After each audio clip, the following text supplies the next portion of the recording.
Guys, ഇന്ന് ചെയ്യുന്നത് ഒരു കുട്ടി ഫ്രോക്കാണ്. ഫ്രണ്ടിൽ പീറ്റർ പാൻ കോളറും യോക്കിൻ്റെ അവിടെ കുറച്ച് ബീഡ്സ് വർക്കൊക്കെ ആയിട്ടുള്ള ഒരു അടിപൊളി എലഗൻറ്റ് ലുക്കായിട്ടുള്ളൊരു ഫ്രോക്കാണ് ചെയ്യുന്നത്.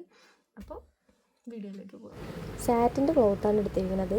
അതിന് ലൈനിങ് ക്രീപ്പാണ് കൊടുക്കുന്നത്. ഇനി നമുക്ക് യോക്ക് പോർഷൻ അളവെടുത്ത് വരച്ച് കട്ട് ചെയ്ത് മാറ്റാം. അപ്പോൾ അതേ കട്ട് ചെയ്ത് മാറ്റിയിട്ടുണ്ട്. ഇനി നമുക്ക് ഫ്രണ്ടും ബാക്കും മെയിൻ ക്ലോത്തും കൂടി കട്ട് ചെയ്ത് മാറ്റാം. ഇനി ഇതിന് ഫ്രണ്ടിലായിട്ട് ഞാൻ പീറ്റർ പാൻ കോളറാണ് കൊടുക്കുന്നത്. അപ്പോൾ അതിനായിട്ട് ക്യാൻവാസ് കട്ട് ചെയ്തെടുക്കാം. ഫ്രണ്ടിൻ്റെ നെക്കിൻ്റെ അളവിലാണ് ക്യാൻവാസ് കട്ട് ചെയ്തിരിക്കുന്നത്. അപ്പോൾ ഞാൻ ക്യാൻവാസ് കട്ട് ചെയ്ത് മാറ്റിയിട്ടുണ്ട്. ഇനി നമുക്ക് യോക്കിന് ശേഷമുള്ള പോർഷൻ ഒന്ന് കട്ട് ചെയ്ത് മാറ്റാം. ഇത് ലൈനിങ് കട്ട് ചെയ്ത് മാറ്റിയിട്ടുണ്ട്. ഇനി മെയിൻ ക്ലോത്തും കൂടി കട്ട് ചെയ്ത് മാറ്റിയെടുക്കാം. മെയിൻ ക്ലോത്തും ഞാൻ കട്ട് ചെയ്ത് മാറ്റിയിട്ടുണ്ട്. പീറ്റർ പാൻ കോളറിൻ്റെ ക്യാൻവാസ് ഒട്ടിച്ചിട്ട് മാറ്റി വെച്ചിട്ടുണ്ട്. അപ്പോൾ അത് ഞാൻ മടക്കി സ്റ്റിച്ച് ചെയ്തെടുത്തിട്ടുണ്ട്. ഇനി ഇത് ഫ്രണ്ട് പോർഷനിലേക്ക് ഒന്ന് സ്റ്റിച്ച് ചെയ്ത് കൊടുക്കാം. സ്റ്റിച്ച് ചെയ്ത ശേഷം ലൈനിങ്ങും കൂടി അറ്റാച്ച് ചെയ്ത് കൊടുക്കാം. ലൈനിങ് അറ്റാച്ച് ചെയ്ത് കൊടുത്തിട്ട് അതൊന്ന് മറിച്ച് എടുക്കാം. അപ്പോൾ അങ്ങനെ എടുത്തു കഴിഞ്ഞാൽ നമുക്ക് കറക്റ്റായിട്ട് കിട്ടും. ഇപ്പോൾ ഇതിലേക്ക് ഇത് ബാക്ക് പോർഷനാണ്. ബാക്ക് പോർഷൻ്റെ സൈഡിലായിട്ട് നമുക്ക് സിബ് അറ്റാച്ച് ചെയ്ത് കൊടുക്കണം. അതിന് ഞാൻ നെടുക്ക് കട്ട് ചെയ്ത് കൊടുത്തിട്ടുണ്ട്. അപ്പോൾ അതേ സിബ് അറ്റാച്ച് ചെയ്ത് കൊടുത്തിട്ടുണ്ട്. ഇനി ഇതിൻ്റെ മുകളിലോട്ടായി നമുക്ക് ലൈനിങ്ങും കൂടി അറ്റാച്ച് ചെയ്ത് കൊടുത്തു കഴിഞ്ഞാൽ കറക്റ്റ് ഫിനിഷിങ്ങിൽ കിട്ടും. അപ്പോൾ അതിനായിട്ട് മുകളിൽ വെച്ചിട്ട് നമ്മൾ നെക്കിൻ്റെ അരികത്ത് കൂടെ അടിച്ച് സിബിൻ്റെ അരികത്ത് കൂടെ അടിച്ചു കൊടുക്കാം. അങ്ങനെ അടിച്ചു കൊടുത്ത ശേഷം ഒന്ന് മറിച്ചെടുത്ത് കഴിഞ്ഞാൽ അതെ ഇതുപോലെ ഫിനിഷിങ് കിട്ടും.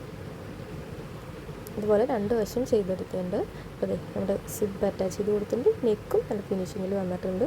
ഇനി നമുക്ക് ഫ്രണ്ടും ബാക്കും കൂടി ഒന്ന് യോജിപ്പിച്ച് കൊടുക്കാം. അതും ആ പുറത്തുള്ള സ്റ്റിച്ച് കാണാത്ത വിധം നമുക്ക് യോജിപ്പിച്ച് കൊടുക്കാം. അതിനായിട്ട് ഫ്രണ്ട് പോർഷൻ്റെ നല്ല വശവും ബാക്ക് പോർഷൻ്റെ നല്ല വശവും കൂടി ചേർത്തിട്ട് ഒന്ന് അരികെ സ്റ്റിച്ച് ചെയ്ത് കൊടുക്കാം.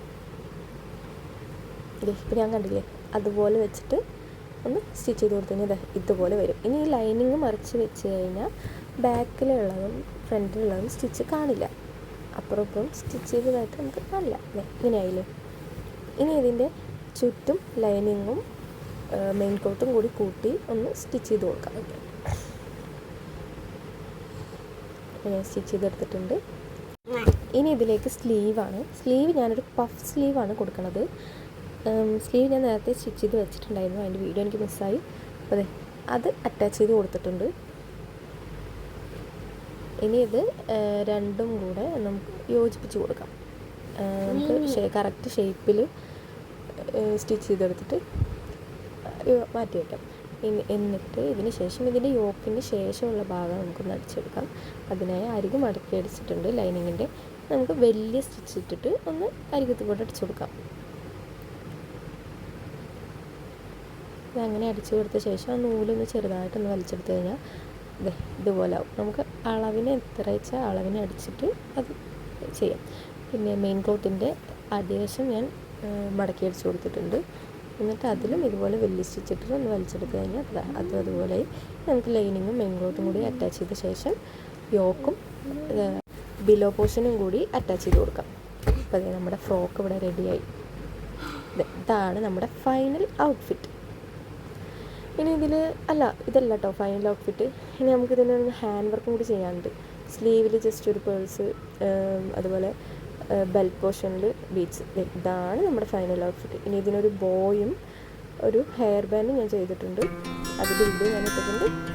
അപ്പോൾ എങ്ങനെയുണ്ട് നമ്മുടെ ഫൈനൽ ഔട്ട്ഫിറ്റ്?